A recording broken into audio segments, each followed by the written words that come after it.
Hi guys, I'm JC and welcome back to my YouTube channel. So in this video guys, I will show you the difference about the AutoCAD and the Autodesk Revit. So let's start.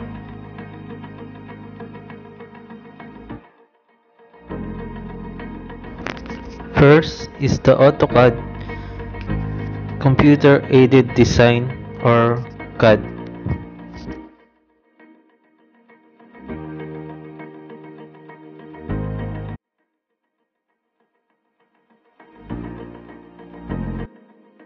Wave Beats Music. AutoCAD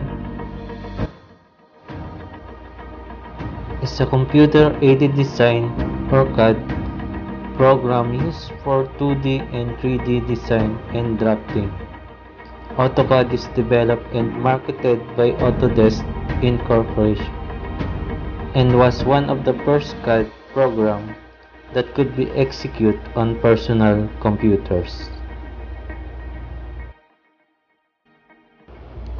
Autodesk Revit, Building Information Modeling, or BIM.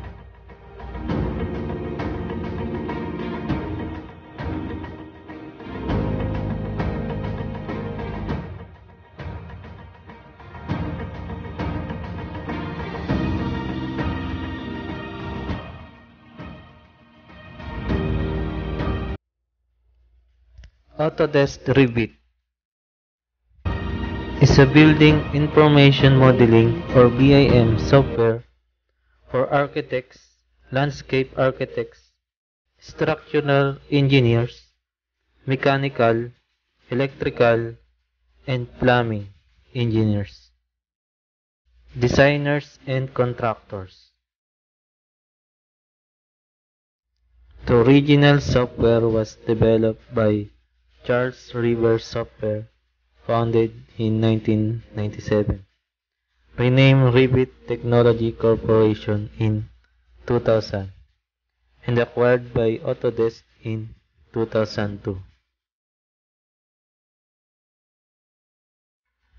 Thank you for watching. Hope you learn and enjoy. Don't forget to like, comment, share, and subscribe. Click the notification bell for more updates. Bye!